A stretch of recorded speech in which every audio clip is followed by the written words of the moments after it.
Good to go. Hello, all. Thank you so much for joining with us. Great to see 26 of you guys have joined so far. So I'll quickly introduce myself. My name is Alan. I take care of the product folks US chapter. Alongside me, I have Rachita with us. Rachita is also one of the co-leads of the product folks US chapter. Rachita, would you like to quickly introduce yourself? Absolutely. Thank you, Alan. Hi, everyone. Thank you for joining in today. We have a fun session lined up for you. I'm Rachita, and I'm studying at Duke University. I'm pursuing a course called Masters of Engineering Management. Great to have you all. Yes, awesome. Also, I'm doing my master's in Northeastern University. I just remember that I forgot to tell you guys that. So, yeah, I'm doing my MIS. I recently moved to the US. It's just been a couple of months. And here we are. We finally wanted to kickstart the series, and super happy that we have Nishant with us here. Hi, Nishant. How are you? Hey guys, I'm great. Nice to meet you, Alan. Nice to meet you, Rachita, again. Yeah, I'm very excited to be here. Awesome, awesome. Thanks, Nishant. Thank you so much for your time. Folks, a quick introduction about the product folks. The product folks is a volunteer-driven community. It's a community of product managers and people who want to break into product management. We started off in Bangalore in 2019, and as myself and Acheta, we both moved to the US recently. We are expanding the operations here in the US as well. And I'm going to quickly paste the uh, Slack link for the US chapter specifically in the chat box. So just feel free to hit that link and join us on our Slack channel. So you'll be able to get all the updates. What are the upcoming events? Any discussions? If you want to meet any product managers, you can just click that link and join in. Also, we have a small Luma maps thing that will tell us which city you're from. So if you guys could just click it and enter your name, it'll tell us where you guys are from, right? I'm just gonna quickly share my screen to see where you guys are from.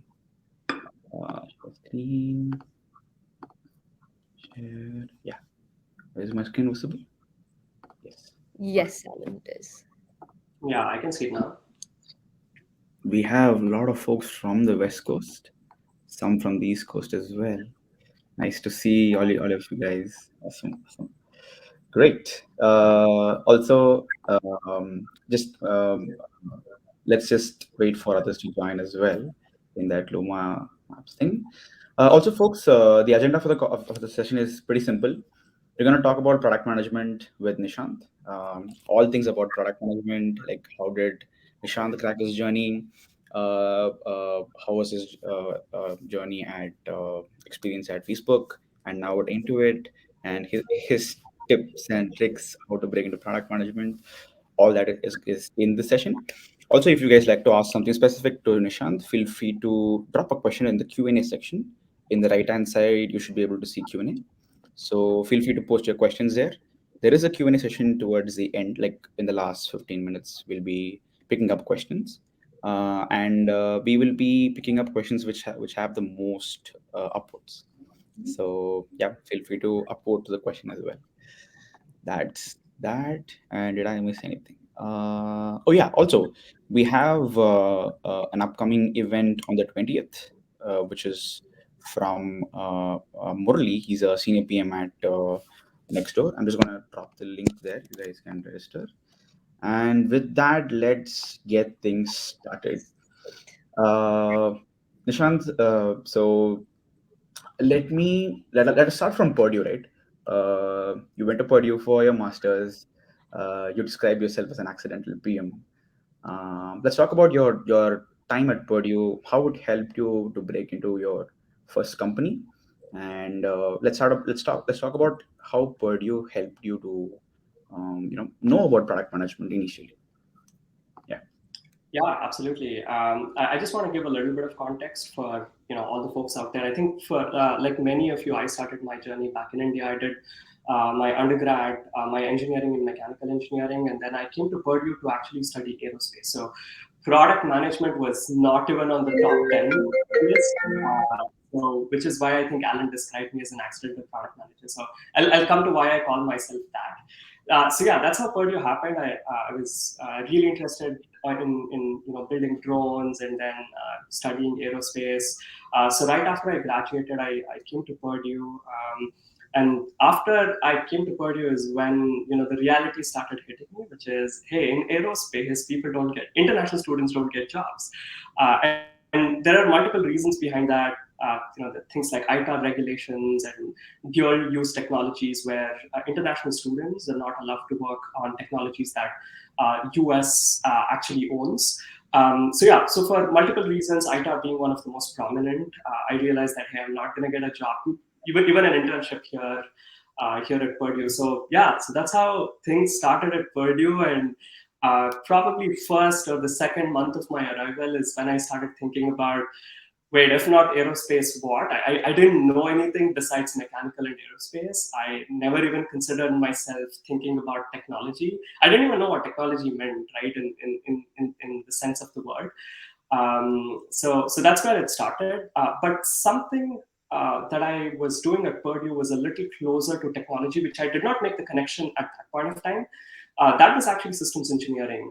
So systems engineering is a major that a lot of people do in aerospace, and some people do in mechanical. So think of systems engineering as the set of processes in order to build a product. So we're talking about a spacecraft or an aircraft, right? So that's what we call as systems engineering. What I realized later, like after several years, is the best practices of software engineering and product development have been borrowed by systems engineering, because the basis of systems engineering is the Apollo space program. Which, as you guys know, happened in the 1960s and the 70s, where they had to build like this really complicated machine with 400,000 people working in tandem, to get the man to a moon and safely back, which is not an easy challenge. So there was a lot of moving parts. So in order to handle that, NASA developed a bunch of processes, which later became systems engineering, which was later borrowed by a lot of software companies and and technology companies worldwide in order to push their products out of the door. Does that answer your question? Let me know if you have a follow-up. Interesting. Yeah. So, I mean, back in the days, Nishant, was there a product club? How did it? Where did you first hear the term product management? Yeah.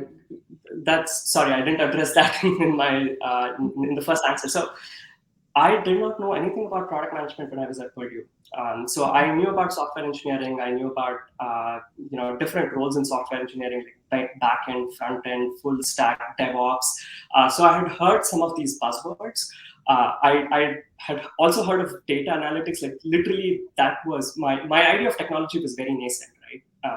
So my idea of technology was some guy sitting in front of a computer, having this pair of headphones, and then just literally coding their coding for like days on end. So I had a very, very nascent understanding and idea of technology. So I was introduced to product management only when I transitioned to my role. Maybe I will talk about it in detail later in this talk. But just to give you kind of a high level, like I ended up working for a startup, and I was actually hired as an intern to work on some flight operations. Because it was a drone startup and I had some background in drones. They actually hired me as like a mechanical engineering intern to work on some of the flight operations. I think I realized, and probably they realized very early on, that I was not a good fit for the role that they had.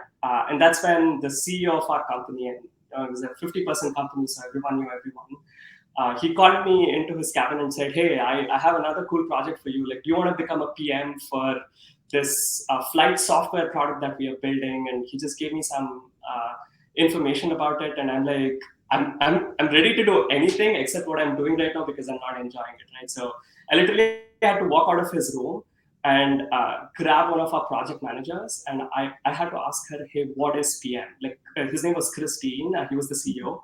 So I told her, "Chris just asked me to be a PM of this product. I don't know what a PM means. Like, I think that was my very first introduction to product management slash project management or program management. Interesting. Interesting. So, in that vein, then, how easy or difficult was it to go from all the knowledge that you required through aeronautical engineering to then put all of that into product management, or probably learn a lot more skills that you had to? Because, as you mentioned, you didn't know what product management was. So, how difficult was it? Frankly, it was not very difficult, and I think I got a little lucky in this aspect because two things happened. Right, one, I was working on a flight software product, so we were trying to build the company that I used to work for, Precision Hawk. They were trying to build a product, like an in-house product, which could hook up to commercial drones. You guys might have heard of DJI drones, which are very popular these days. So it can hook up to the DJI drone and really like you can program a flight path and send a flight path to the drone, and it kind of like flies autonomously and does all the mapping and come back. So it was a very simple product, and I had a good understanding of drones. I had a good understanding of what the requirements of this product should be because I was a user on the other side. Like when I was back in Bangalore doing mechanical engineering, we used to build and fly a lot of drones. So we used a lot of open-ended software that was available. So I think as a consumer of that of a product which was very similar to what we're trying to build, I knew what the requirements was. So I think that was a plus point. I think the second plus point was my degree in systems engineering, right, or my major in systems engineering. I started realizing that there's a lot of parallels between how you would build a spacecraft or an aircraft versus how you would build a software product. I mean, it's the same thing. You get the requirements and you prioritize them, and some of the requirements you call them P0, some of them you call them P1.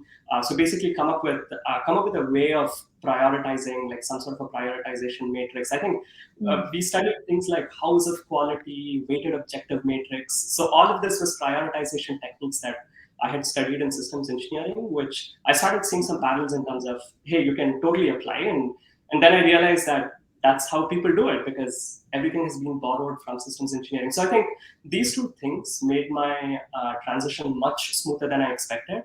Although the hard part was basically trying to work with engineers, right? Like I don't know anything about tech lingo. When someone says firmware, I don't know the difference between a firmware and a software. I don't know what an API is. So I did have to struggle with some of the basics. But I used to work with engineers back in Pune, so they were really awesome. So I think they were very patient with me. So it's also very important to have a good team so that the transition is more smooth. And I was pretty upfront with them. I'm like, guys, I don't know anything about technology. I'm happy to help you guys with the requirements, but I need help with understanding what the lingo is, understanding what your blockers are. I just understood that my job is to make stuff happen, right? Either through making decisions, either through making prioritizations, whatever. That's all I understood. So in this case, ignorance was actually bliss because I didn't have to worry about how do I communicate with engineers, designers. All that I think happened more organically. Nice. Good to know. Let's move to Facebook, right? I think pretty much all of us would at least apply to Facebook's RPM program, and we are happy that you have graduated from the program. So let's talk about the program. How did you like? What was the process like? How was the interview process? How did you spend your 18 months in Facebook? If you could talk about that, it would be great.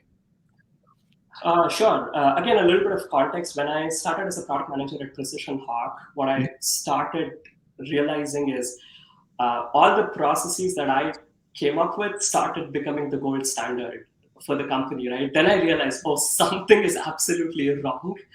There's no way someone like me who doesn't know anything about product management coming in and building something and that becoming the standard for the company.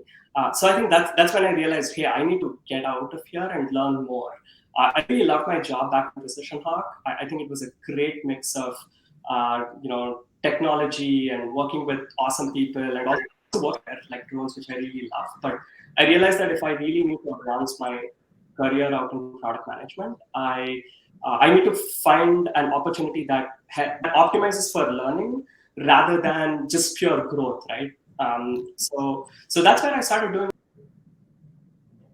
Oh, Ooh. Did we lose Nishant? Yes, yes, I think Okay. he's coming back I now. lost you. Yeah, I lost you. Yeah. Yeah. So my first gut instinct at that point of time was, here, let's look for any courses or training materials that's available online. I tried for it. I think the product We school was. Sorry, say that again.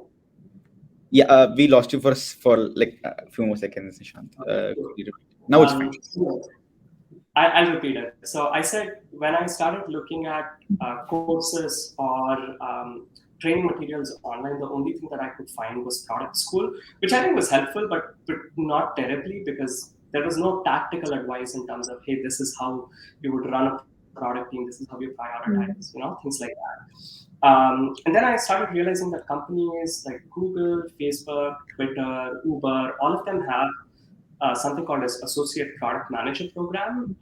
At Facebook, it's called as a Rotational Product Manager Program. So yeah, everyone has some versions of APM, RPM, but the premise remains the same, right? So you interview, you get in, you work on a bunch of different teams for a given period of time, so that you can get experience working in the length and breadth of the company, with different people, different culture, and also with products which are in different phases of their life cycle. Right. Mm. So this was very fascinating to me, and I'm like, yeah, this makes sense. It's learning on the job, which is Mhm. what I always thought I'm good at, because that's how I ended up being a PM in the first place. There was no course or something that I took to become a PM. Mm. So yeah, so that's what happened, and that's what attracted me towards Facebook. And frankly, the reason why I applied for Facebook was, I mean, I had, it was Facebook. It was an awesome place to work. We had heard a lot about the culture. I had read a lot about them. Although I was not very sure about what their financials are, like what their revenue is, how their user growth is. I probably did not have um, the capacity to like grok all of that in the beginning. But as I started learning more about Facebook, I realized that, hey, this is where I need to be if I need to get like this accelerated trajectory to learn more about product management. And yeah, so I wanted to be more focused. I didn't want to apply for like 10 different companies. I wanted to, when I'm applying, when I'm putting in my energies, I wanted to make sure that I get the best. Right. So that's the mindset that I had, and I focused purely on Facebook and Google. Uh, and then I started Facebook. I think had the requisition open much earlier than Google. I Mm. can't remember, but I don't remember applying for Google. So I'm Oh, guessing Facebook had its requisition open much Mm. earlier. yes. And then interestingly, I wanted inspiration. Like, you're in a full-time job, you want to change the job, but there's not a lot of inspiration. Interestingly, on the July 4th weekend, I came to the Bay Area, and then I started meeting all of my friends and started learning more about the roles that they're in. So I think that was enough inspiration for me to switch and come to Bay Area, because I was in NC before. I was in Raleigh, North Carolina, when I Right. was working with Precision Hawk. So I'm like, okay, all of my roommates and my friends are actually going to the Bay Area. Maybe Mm. I think that was enough personal inspiration. I had a lot of professional inspiration. So now the personal inspiration and professional inspiration came together, and that kind of morphed into motivation. Mm. So that's how I started taking Facebook seriously. And then, like many of you, we didn't have Blind.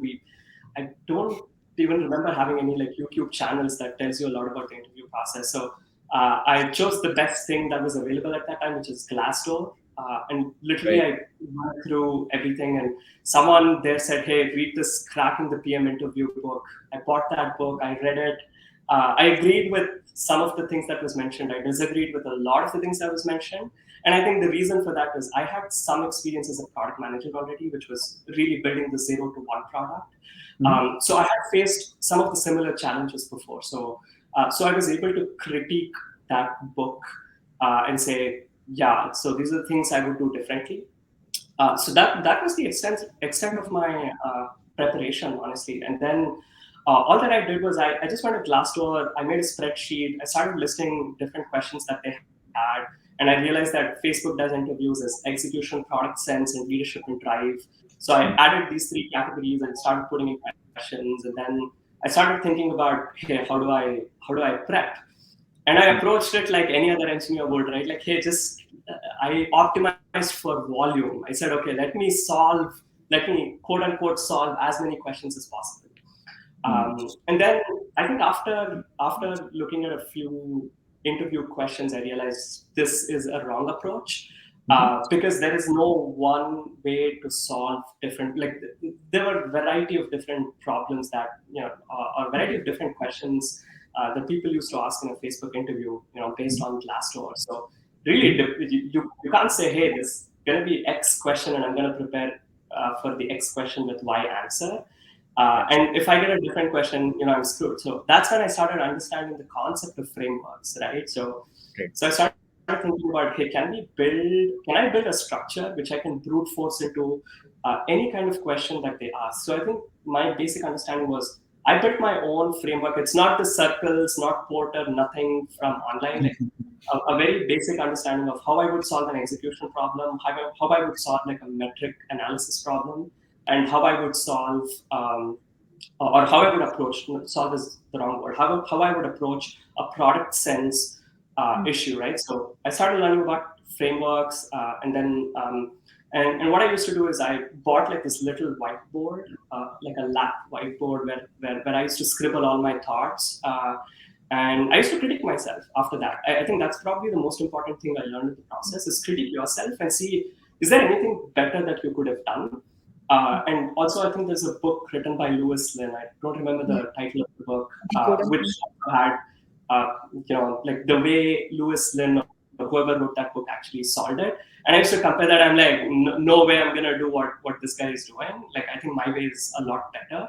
And sometimes I used to feel the other way, right? Oh, I didn't even think about this. A couple of parameters that this guy is talking about. So that way, I had some baseline to compare, and really critique my approach and get better at it. So yeah, that's how I approach the interviews. And also at the very end, I somehow got in touch with this product manager at Facebook who's like a really good friend of mine now. And when I spoke to her, and she actually did a mock interview for me the day before my interview, and I sucked at it. I was like, I'm gonna bomb the interview tomorrow, right? So, but because of that mock interview, I think it was I think the tips that she gave me was really helpful, and I started incorporating that in the process. And yeah, so Facebook happened. Nice, nice. A quick follow-up question before Rachita could ask her next question. Let's say you cracked the Facebook. You cracked the Facebook interview. You joined in Facebook. Did your definition of product management change after you entered into Facebook? As Yeah, I mean, could uh, you talk about that, please? of Like, course. how Yeah, did happy to elaborate. Facebook influence you to change your thought process? Yeah, I'm happy to elaborate. I think, so at Facebook, there was a phrase called as influencing without authority. And that's precisely what product management is, right? So you need to drive, you need to get your team excited. You need to think about what the roadmap is. You need to make sure that everyone is bought in on the roadmap, on the strategy. And at the end of the day, make sure that your product lands and you hit the metrics. So that's a lot of responsibility on a product manager. And of course, you will have a great team to work with, but individually, that's a lot of responsibility. So you need to find a way to influence in a good way, not in a bad way. Influence your teammates, get them excited, get them motivated, and really work not just with them, but also for their success, right? So if I'm working on the other side, I would always, I will always ask, hey, if I work with this PM, will I be up leveling my skills, or will I still be like a mediocre engineer or a mediocre designer or whatever, right? So you have to throw that challenge to your team to say that, hey, working with me or working on the vision or the strategy that I have is going to up level your skills, is going to up level whatever the product or the organization that we're working for. So influencing without authority, and then the authority piece is we don't have authority. I'm not a CEO. I'm not a VP. Yeah, right. I mean, even if you're a VP or VP of a particular area like product or engineering, like the VPs themselves don't have influence. don't have like authority over each other. So it's quite different than what it might work in a lot of top-down companies. So influencing without authority, people become really important. Both the people and the problem that you're solving, or rather the impact that you're having with the problem, become important. So that's kind of what I started learning at Facebook, influencing without authority, and how do you frame a problem in terms of impact, right? Like people, there are a gazillion problems in the world that you can go and build. Like take take for example Elon Musk, right? He has a Right. gazillion problem that he can solve, Mhm. but there are two or three problems that he has picked, right? Hey, I'm going to work on space to make humanity a spacefaring civilization, and I'm going to work on Tesla and Solar City to make sure that we make a positive dent in renewable energy, right? So that those are the problems he has picked, and look at the impact, right? The impact is not California or Bay Area. The impact is worldwide. And or you can even say the impact is solar system wide if you're actually thinking from a SpaceX perspective. So it's global, it's universal impact. So really thinking about the impact, thinking about influencing without authority, and also thinking about how do you keep the best interests of your team while really keeping the best interests of your business, your users, and everything else in mind. Was a very hard challenge for me coming in a startup where someone used to tell me go and do this, and I used to just go and get that done. Uh, on that thread, Nishant, you mentioned, Elon Musk's view of SpaceX and solving these big problems, right? And a product manager is supposed to have like a microscopic view of things as well as a macroscopic view. So how do you kind of balance the both of them? How are you able to go into the nitty-gritties of everything, but also have a much larger or a bird's eye view? Yeah. So let me talk about how do we go deep, Yeah. or how do we go deep, and then get into the breadth of the problem, right? Yeah. So in terms of going deep, I think the first and the very thing that helps is probably humility, right? I think what I always do is tell people that I don't know, right?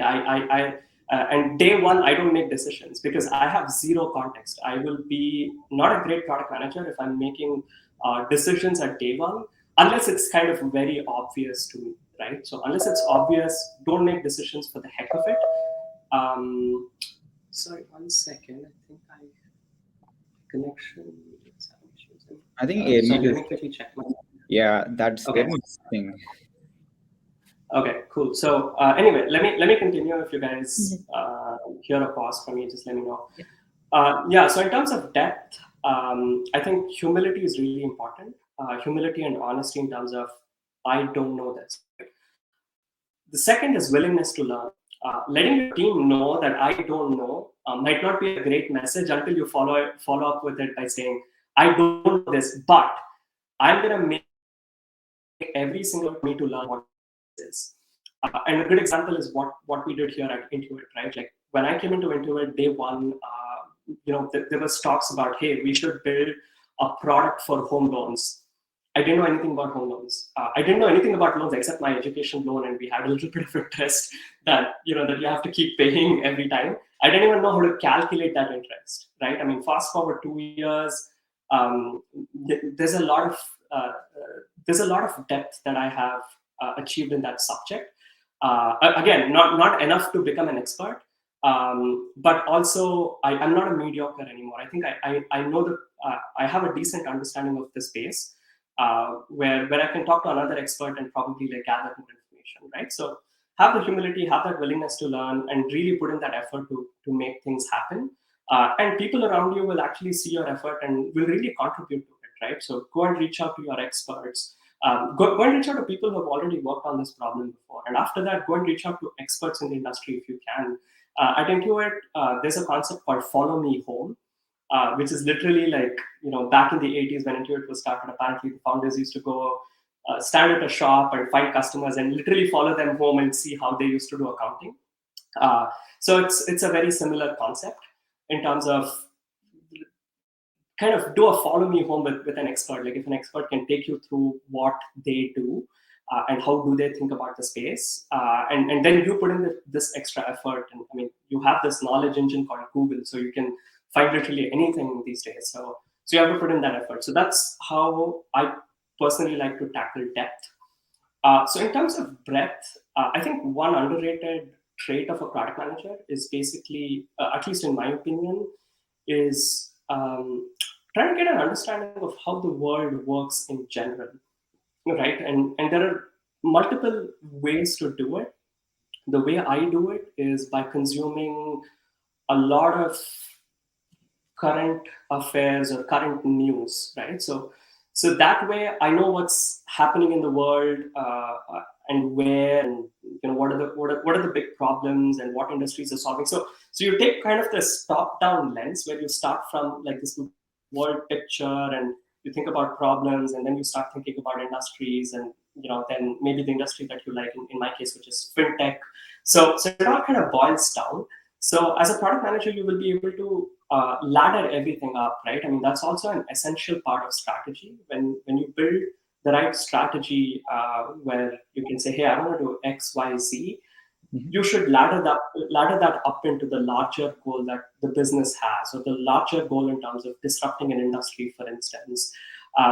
So I think getting that top down view and starting really broad, like maybe reading news articles, or consuming podcasts, or following influencers in your area is one way to do it. But also don't ignore the other part. Like, just don't go deep into your area. Like, let's say if your area is fintech, everything else will affect how fintech works, right? It's all an ecosystem. Because if an economy, or a GDP growth goes down somewhere, that might impact your business, and you need to know that. Or it might also open up a new opportunity, right? So you should be aware of how things are progressing. Like, take COVID, right? So many industries actually responded to COVID, and they wouldn't have been able to do it if they did not know what's happening in the world and how it is impacting people. So I would say those two, like really consuming the information and taking a top-down view is really important. Interesting, interesting. I would love to take you back to the RPM time. First of all, I'm curious to know, like, in 6 months as a new PM, is it possible to hit metrics, right? Getting into the job. That's one thing. And I also wanted to know, now that you've graduated from Facebook after that 18 months thing, do you I mean, what are the traits that a successful PM or a kick-ass PM has? I would love to talk about these two things together. Yeah. So again, a quick primer on how the RPM program works, or at least that's how it worked when I was there, back in Facebook. So your rotations are divided. So you're gonna have 3 rotations, right? 6 months each. So 6 months on one team each, ideally, and then I think Google has a different definition. I think they do a 2-year rotation with 1 year on each team. That's precisely goes back to what you are thinking, Alan, in terms of, hey, can we even have impact in about 6 months? And there is a very interesting way how Facebook solves it, right? So the first rotation is always what they used to call as execution focus, meaning it's very well scoped out for you. You know what metrics to hit. You pretty much know what product to build. You come into your first rotation by what we did is we sent an email to coordinator saying, hey, this is the kind of experience we have, and these are the kind of experiences we are looking for. And they kind of auto match you with the team they think is a good fit for you. So you don't get a choice for the first rotation. So when you get into that execution mode, everything is defined for you. Like, everything's in Facebook used to use quips back then, so quip instead of Google Docs. So everything was in a quip, like everything was laid out. Your job was to come in and have impact, right? So basically work with work with all of your stakeholders, be it engineers, designers, PR, product specialists, whatever it takes. Get the product built, ship it, and have that impact, or measure and show that it can potentially have impact. So that was the focus of rotation 1. So for rotation 2 and 3, it was kind of more open-ended. So different people took different approaches. So some of the people, like for instance, I wanted more of execution. I was not very happy with my first rotation. So I wanted more experience in execution. So I chose another project which was a little more execution focused. But there were a lot of people in the RPM program who were already like Facebook veterans because they had worked in marketing, were specialists, or just frankly much better than me, who had nailed the execution, and they wanted to go into a more open-ended problem space, right? So they started taking up more kind of less of execution and more of strategy, and then you start taking more of that strategy piece as you progress into those rotations. So that's how it's actually designed, and which I found was really awesome. I think if you can get a great first project with an awesome mentor and really well-defined product and problem space, you can have awesome impact. Right. Rashida, can I quickly ask a follow-up question, please? Yes, yes. So, again, just getting back to that RPM thing. So, let us say if Nishant, instead of you going to Facebook, let us say you went to a Series A startup, okay, Mhm. and you launched something, and it hit the numbers. You were able to drive the revenue and the growth. But the difference is, at a startup, you need to do a lot of things. You are the program manager, you are the product manager. You need to do a lot of things. But that's a luxury in Facebook, right? You have a person for UX, a person for this, a person for that. How is that impacting you as a product manager? Like, uh, is it making you little comfortable in the job, or maybe when you go out of Facebook, did you feel that, okay, I need to learn all these new things now? How is it? Yeah, so I don't know for others, but for me, Facebook was definitely very intimidating when I got in, and you see all of those internal tools that they have, and data wins arguments is what folks used to say at Facebook, and that's absolutely true. As a good PM, you need to know how to read the data, and most importantly, not just looking at some dashboard. Basically, taking that, turning it into insights, building it into an argument, and proposing that to your team with conviction, right? Saying, hey, here's where I see the trend is going for XYZ reasons, and I let's go get it, right? So, and really selling that idea to the team, which was very hard because I hadn't actually done that before. So yes, Facebook does have a lot of tools, especially in terms of data, and also in terms of some of the internal tools that you can leverage to run experiments. Like Facebook and Google run thousands of experiments every single day, which reaches like hundreds of millions of users. So yes, so there's no dearth of internal tools, and not just in terms of engineering, right? Also in terms of personal development, you have access to folks are really helpful. You have access to some of the best PMs in the world. They will keep writing internal posts like they write on LinkedIn. They keep sharing their learnings. You can even chat with them, and if they're willing and if you think it's a good fit, you can sign them up as a mentor. So there's a lot of, I would say, a lot of tools for you to set you up for success, which means there's a lot of pressure as a PM to really succeed because you've got everything necessary. Having said that, I don't think it's as simple as, oh, in a startup you wear different hats, and Facebook you don't, right? So even at Facebook you do end up wearing different hats. I remember reading this post from one of the Facebook PMs, or one of the RPMs. I think his name's Parth, where he shared that where he was apparently in some sort of a hackathon, and he was working with engineers. There's nothing much he can do right now because the engineers know the product, they're already coding. So he was apparently like getting their pizzas and Coke and everything, right? So even there, he's still wearing different hats. So I think that's going to happen everywhere. So also depending on the team that you go to at Facebook, you may not have a marketing manager, you may not have a product specialist, or you may not even have a program manager. So you might end up wearing multiple hats. But the thing that I miss about Facebook the most is the data-driven culture that they had. Of course, it has its own upsides and downsides, like this, what's called as the impact-driven culture. But I still feel in the balance of probability, like that's still an awesome way to make some of the product decisions. Thank you so much for that, Nishant. We'd Oh, also Rachita, I can't hear you. Are you muted? no. Yeah, I can hear you now. Yeah. Okay, okay, yeah. Thank you so much for going so deep into the Facebook RPM program and everything that you provided. We would just also like to ask you, what was your intention behind then moving to Intuit, and what does your journey at Intuit look like right now? Got it. Um, so, Alan, I actually forgot about your kick-ass PM. So let me take 60 seconds to address that piece. So I think, uh, I mean, PM is such a big bad word. So there can be like multiple definitions, but kind of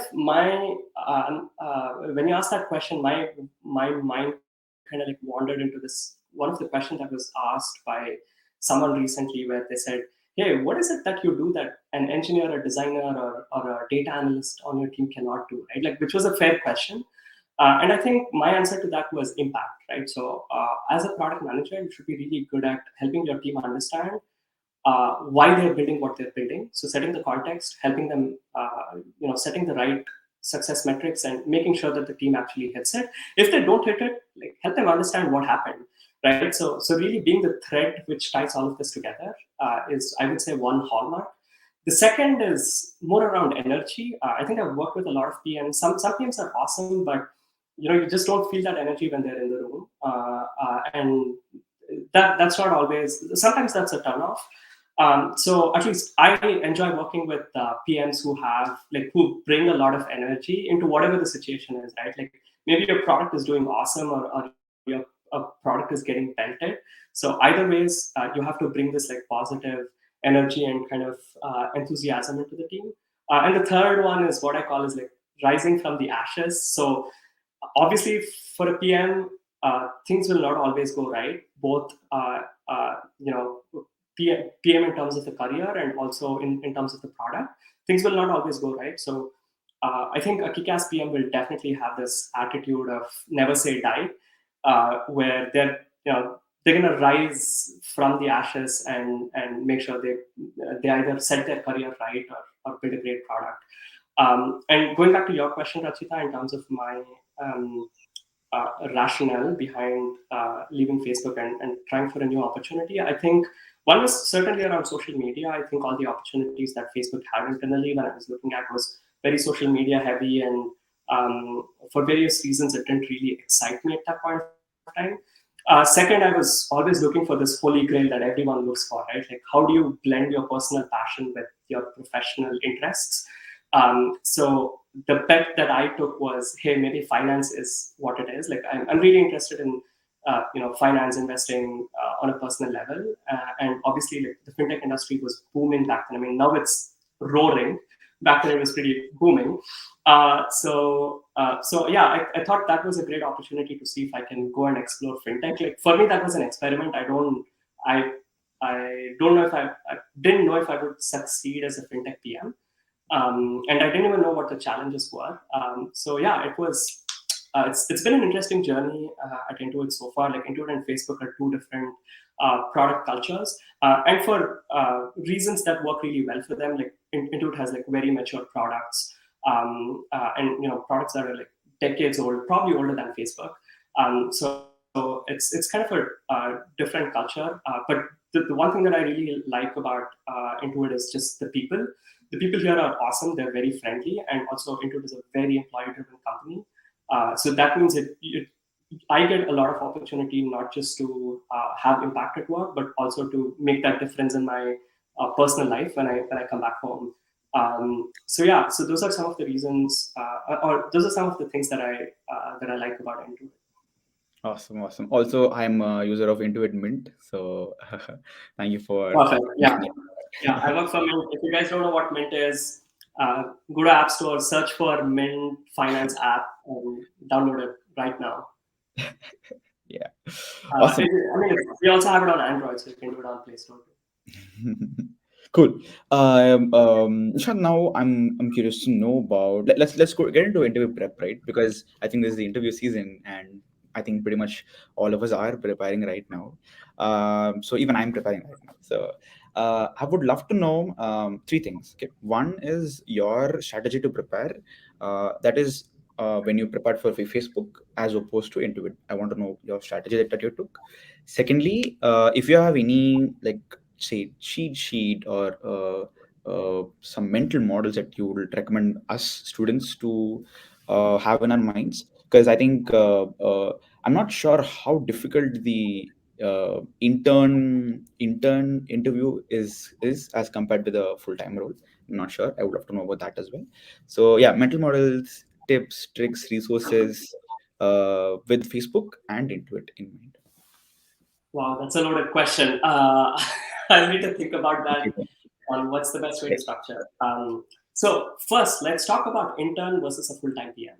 Yeah. Right. So there's in my depends broadly on the company, but at Intuit, at Facebook, the difference between an RPM, an intern, and a PM is only one thing. It's the amount of time you have on the team. That's it. Everything else remains the same. Your responsibility doesn't change. You are still held responsible for driving the product, for working with the team, getting stuff done, strategy, leadership, all that good stuff, right? That's not going to change. An intern probably stays for 3 months, an RPM stays for 6 months, maybe a PM stays for a little longer. I would say that's like the only difference. So when you're approaching the interview, don't approach it the way you would approach, I don't know, a lead code or something, right? So there's no, as I was explaining, that's how I approached it, and I realized it was wrong. There's no one question, one answer. So if you prepare 100 questions with 100 different answers, you win. No, that's not how it works. The reason is even if you win in the interview, you're gonna lose in your job. So you're not setting up yourself for success. So I would say first thing for a product manager is always about context, right? So that's how I approach my interviews. So always set the right context. Always try and answer the most important question: why are we here? Why are we talking about this product? Why should Facebook or Intuit or whatever company in the world build this product? So think about how you would want to stitch that narrative, right? So that narrative could be a combination of data, could be a combination of your personal insights, or or something that you've heard your friends say, right? Take that as your voice of customer or user's voice, right? So you should be able to take all of this and stitch together that narrative. So uh, setting up the context, understanding the why is probably the most important. The second is the what. The what is, strategy is kind of a beat on term. Like a lot of people use strategy in different ways. The way I understand it is, in 2 or 3 sentences, if you can tell me what a company is trying to do, or what you are trying to do, when you're approaching the interview or your job, that's a good definition of strategy. Like again, let me use the Tesla example. Tesla's strategy is very simple. They built this expensive cars, sold it to uber rich, built expensive cool cars, sold it to uber rich people, took that money and built less expensive cars, and now they're selling it to everybody else, right? Same thing with SpaceX. You build this rocket, you get launch contracts from the government, which is super lucrative. Take that money and use that for developing the rocket that's going to go to Mars one day and take like common people. Simple strategy, right? So I was able to explain all of that under 30 seconds. That's what a strategy is. So that's the what, right? Like what needs to be done in order to reach your why, right? Like the why tells you why should I do it, what is the goal, all that.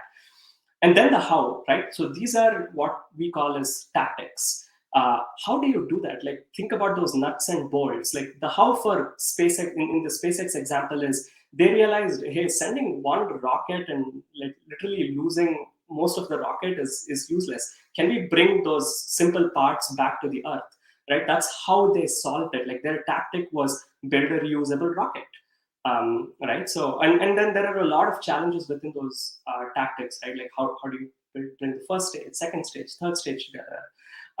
So tactics are basically the nuts and bolts of what you're trying to achieve. So I know I probably gave a very generic answer, but at the end of the day, this is a simple framework that I use. And if I when I had interviews at Facebook, I probably didn't have such a great framework, but it was one version of this, right? I think I called it. I called it like CPU, like company, product, and user is kind of the framework that I use, which is think about why a company should do what it's doing. Think about why would you build a product, and also think about users. And then I mean, CPU was easy for me to remember, but it was in the opposite order. You should always think of the user first, then the product, and then the company. So that's how I used to remember it. Um, so I think that there have been different ways to think about the problem, but I think your basics won't change. So this is a framework, right? Like whatever I'm suggesting, you guys agree or not, it's a different story. But this is what I mean by a framework. It's not your circles, or I'm not saying those are not frameworks, but you can't take like something that's canned out of Google and try and apply it to every interview, because an interviewer is going to see through you and they'll demolish you in the first 15 minutes, right? So make sure you approach the problem as if you are actually working in the company and actually building it. It seems like a pretty broad statement, seems like a pretty big statement, but that is true, because as you grow, you will eventually face those problems. I mean, just imagine this poor VP or director or an engineer who had to face the Facebook shutdowns that happened last week, right? Facebook was blacked out for several hours. So someone somewhere faced this problem that they will ask you in the interview, where they say, "Hey, what if your metrics tank?" Like that's probably what happened with Facebook last week. Yeah, yeah, totally agree with you, because I've started doing mock interviews now recently. I think I finished 4 5 mock interviews so far. I remember in a mock interview where I was put in a place where I just blanked out for a second, because I never expected. So that it was a question about Instagram, and how Instagram users felt that they are wasting time. So I mean, I was like, okay, if people feel that, isn't it a very bigger problem? Because Instagram uh, uh, is a product where you go to spend your time, like you scroll through a lot of things, but it shouldn't make you feel that you are wasting time, but it makes you feel. So it was a tricky question for me while taking the mocks. I totally agree with you. So the way I prepared as well was, I watched exponent videos, I read Decode and Conquer, and I built my way of solving things, right? Because that sticks in your head. If you just blindly follow something else, you will sometimes feel panicky. Am I missing something? Am I doing the right thing? But if you build your own thing, it's just in your mental things. Like, you will never forget it. So Yeah. absolutely. Think of that as an application versus by heart, right? So there's no point in watching a video and trying to do exactly the same thing. It's never going to work, and it's not you. And that's a really important aspect of being a product manager, right? There are so many product managers, and every person wants to be a PM now. Suddenly, like there was not this kind of a demand when I was starting out. I'm pretty sure a lot of people didn't even know what a PM was. So that also means it's a lot of competition, right? Which means you need to bring your individuality in not just your interviews, but also in your job. So think about what your individuality is. What do you stand for, and how do you bring that out as a skill? That makes you stand out, and so that people can point to you and say, "Hey, this guy is awesome for XYZ reasons," right? So try and bring your individuality. But having said that, don't build too much of a brand in terms of, oh, I'm a data-driven PM. I'm a PM awesome at like 0 to 1. I think PMs should always be flexible, because you like a 0 to 1 product today in 3 months might just get into the growth phase, and you should be able to like change your mindset fairly quickly, because software product lifecycle is very very short. It's not like building a car. Within 3 months you can achieve a lot. I mean, just maybe look at examples of how people built, companies built stuff during pandemic, right? I mean, they built huge businesses in the last 1.5 years, uh, which has changed trajectories of industries. So be flexible, but also bring that individuality in you. Like identify that individuality and bring it outside. Cool. It's 4:55 right now. Rachita, shall we move to the rapid fire round? Yes, Let's do it. absolutely. Oh, this is the most Nishant, fun sound. Okay. we have a bit of a rapid fire round set up. So, Gosh. That's It's going to great. be a bit rapid. So I'll ask the first question, then Alan will go, and then we have six questions lined up that way. The Okay. first question is, which is your favorite product? It can be something tangible or software driven, anything. Which is my actually it's interesting. My favorite product is Apple FaceTime. Very before they launched this update, so this was probably Apple FaceTime like 1 year Mhm. ago. Uh, Beautiful, very simple, very easy to understand. Solves the core problem very well, and I could like teach it to my parents and everyone who probably not as technologically literate as the rest of us. Mhm. So yeah, it's a very simple product. I think it gets the job done. Awesome. Next one. Let's say you are going to advise a younger Nishant, a Nishant who was at Purdue. What are the three things that you will advise him? Come to US with job experience. Okay. Yeah. What would I? No, that was like the first thing that came into my mind. I would. Uh, Yeah, this is come a on. thinker. What is I mean, this? I This this is is not rapid even fire. fire. Okay. Water only. Uh, so this is really me being a bad PM here. I'm gonna give you an answer for the heck of it because I don't know what the right answer is. So come to the US with job experience. Be a little more careful with the steps that you take in your life, and I don't know what. Uh, don't change a thing that you did because it worked beautifully for me at the end. Okay. Okay. Okay. The next question is, if you weren't a PM, is there a specific job role you think you would have been good at apart from a PM? Oh, apart from a PM, Yeah. oh God, it's so hard for me to imagine um, what I would do without a PM. Cricketer. Maybe a civil servant. I mean, I like geopolitics Interesting. so much that I keep watching it all the time. Mhm. Maybe a civil servant. I don't know if I'd be better than a PM or a good civil servant, but Mhm. I can see myself as like a civil servant slash policy advisor. Oh, nice. Although Excellent. I'll be terrible at it, I'm pretty sure. But yeah, it's something I would probably do for PM. Cool. What's your biggest strength as a product manager? Biggest strength.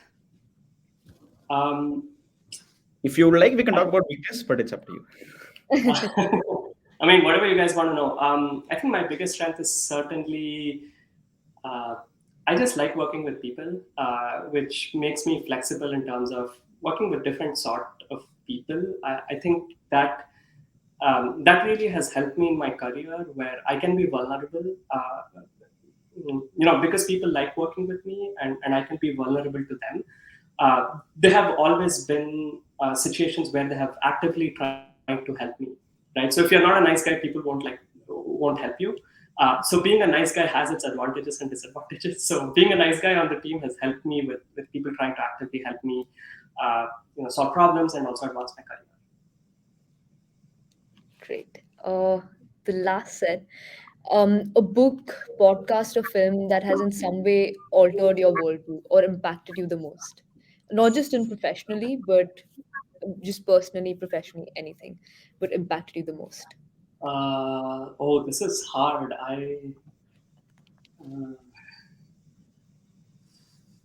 I would say it has to be a TV series which I'm rewatching right now, which Mhm. probably had a very profound impact when I was a kid. So there was a TV series in History Channel called Dogfights. When I looked at it, I'm like, why would someone make a documentary on dogs fighting? And then I suddenly realized that hey, that it's nothing related to dogs. It's basically about kind of air combat encounters that fighter pilots had in different war Mhm. scenarios. So it's a documentary about that, which I think is what got me a start in terms of thinking about mechanical engineering and aerospace engineering, even when I was a high school student. So I think it's because of that dance series I'm doing what I'm doing right now, and they just released another set on YouTube and literally watched it today in the morning. So I think that TV series did have a profound impact. Thank you so much, Awesome. Nishant. Great. Alan, do we want to ask one or two questions from the audience? Yeah. It's 5 p.m. Let's take two questions and Yes. Cool. Okay, and I'll keep my answers brief. I know that I've not been an awesome communicator today, but yes. Cool. So Vinay Gupta, Vinay asks, when practicing, it's hard to know if we are thinking in the right way or not. What books or resources you'd recommend to get feedback? Okay, interesting question. Yeah. Uh, so when I have been there, um, that's a very interesting question. I've been there myself in terms of, hey, how do I gut check my own assumptions, right? So, or my own approach.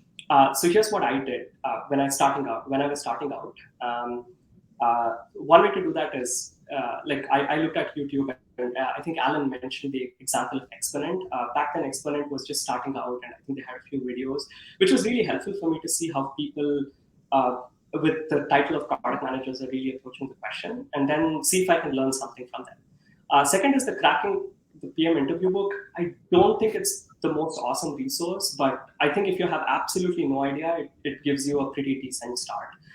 Now, with the advent of Quora, Blind, maybe less of Quora and more of Blind, like people always share what their interview process was like. So I would say go read it, understand, see what they did, and honestly, just go out on LinkedIn and everywhere and see how PM things frame. I think there's a lot that you can learn by just observing, right? Like it doesn't even have to be someone doing a mock interview.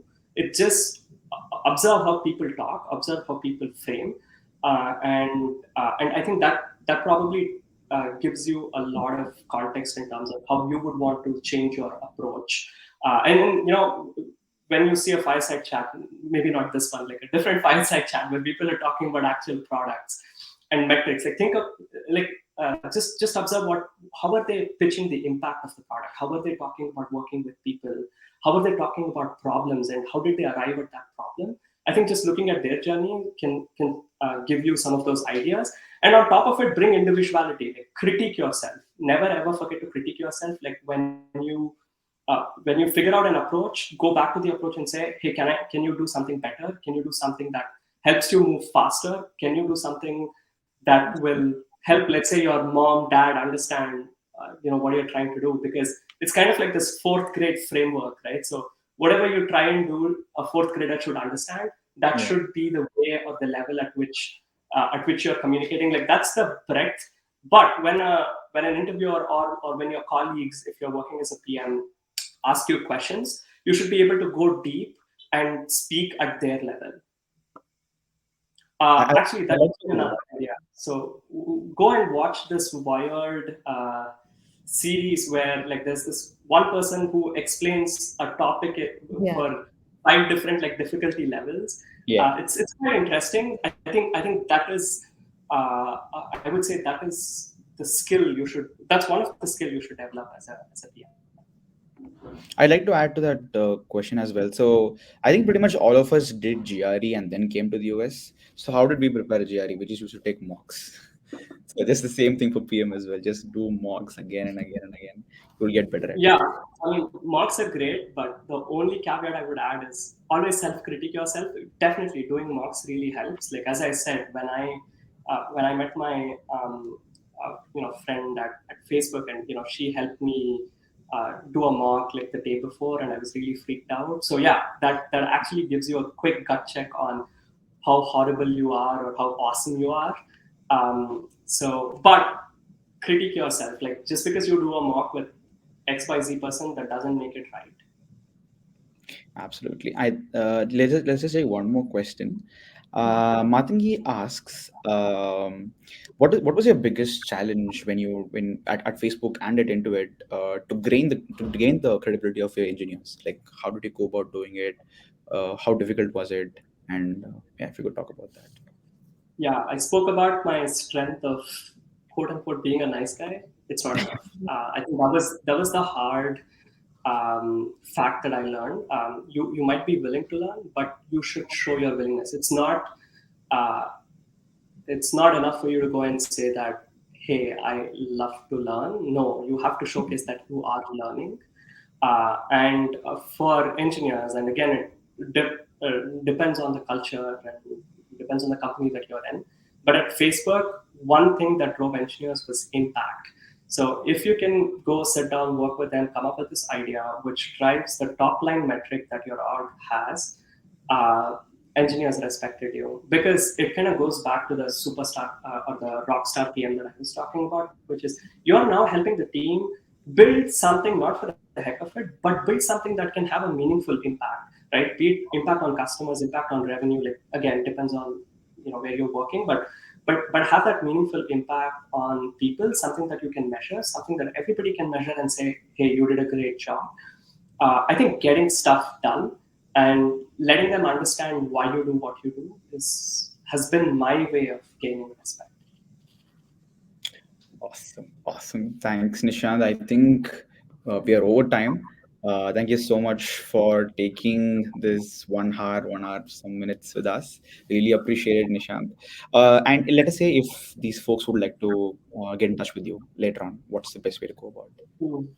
I was expecting this question and I don't have an answer to this. LinkedIn is.